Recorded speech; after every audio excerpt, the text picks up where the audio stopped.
Hello, எல்லாருக்கும் நமஸ்காரம். Welcome to Girija's kitchen. என்ன எடுத்து வச்சுருக்கேன்னு பார்க்குறீங்களா? கம்பு எடுத்து வச்சுருக்கேன். இப்போ வெயில் காலம் ஆரம்பிச்சிருத்து, பங்குனி பிறந்தாச்சு இல்லையா?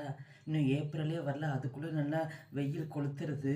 இந்த வெயில் காலத்தில் நம்ம பாடியை கூலாக வச்சுக்கிறதுக்கும் நல்லா ஹெல்த்தியான ஒரு ஃபுட்டு எப்படி பண்ணுறதுங்கிறத பார்க்கலாம்.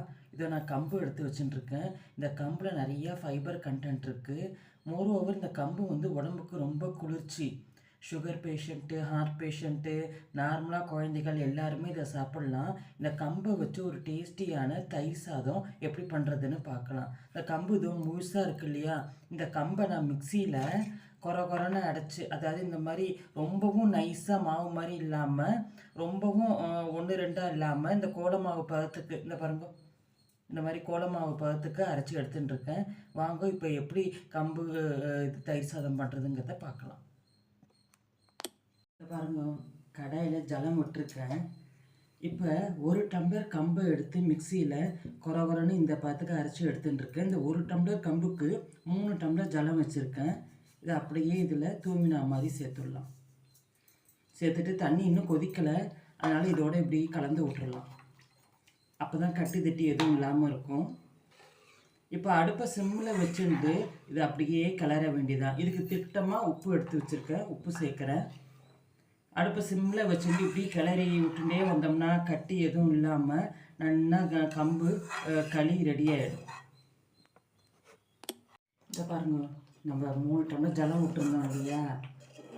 ஒரு டம்ளர் கம்பு பொடி பண்ணதுக்கு 3 டம்ளர் ஜலம் விட்டுருந்தோம். அடுப்பை சிம்லேயே வச்சுன்னு தான் கிண்டின்னு இருக்கோம். எல்லா தண்ணியும் இழுத்து நிறுத்து நல்லா எவ்வளோ கெட்டியமாக வந்துடுது பாருங்க. இந்த கன்சிஸ்டன்சிக்கு வரும்போது இப்போ நம்ம அடுப்பை ஆஃப் பண்ணிடலாம். இது ஆறட்டும், ஒரு 10லேருந்து 15 நிமிஷம் ஆகும் ஆறுறதுக்கு. ஆறுனதுக்கப்புறமா பார்க்கலாம். இந்த பாருங்க, 10-15 நிமிஷம் ஆகிடுது. இப்போ நம்ம கிண்டி இருந்த கம்பங்களி நல்லா ஆறிடுது. இந்த மாதிரி இப்படி உருட்டிக்க வேண்டியதுதான்.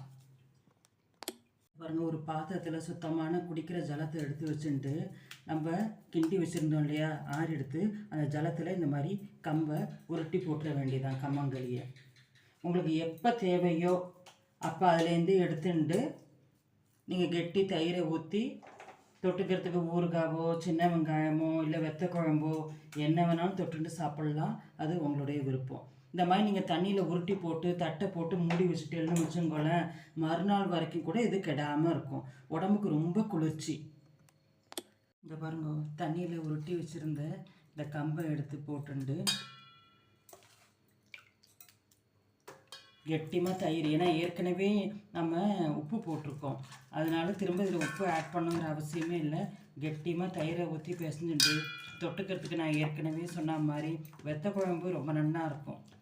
அப்படி இல்லைன்னா சின்ன வெங்காயம் உரித்து போட்டுட்டு சாப்பிட்லாம். அதுவும் இல்லைன்னா நீங்கள் இப்போ தான் மாங்காய் சீசன் இருக்குது இல்லையா, மாங்காய் ஊறுகாய், மாங்காய் தொக்கு, மாவடு, இல்லை எலுமிச்சங்காய் ஊறுகாய். இந்த பாருங்க, நான் சின்ன வெங்காயம் எடுத்துட்டுருக்கேன். சின்ன வெங்காயமும் இந்த எலுமிச்சங்காய் ஊறுகாவும் தொட்டுண்டு சாப்பிட்டோம்னா ரொம்ப நல்லா இருக்கும் இந்த கம்பங்கூழுக்கு. நீங்களும் உங்கள் இடத்துல ட்ரை பண்ணி பார்த்துட்டு மறக்காமல் எனக்கு கமெண்ட்டில் போஸ்ட் பண்ணுங்க. I hope you all like this video. Thank you.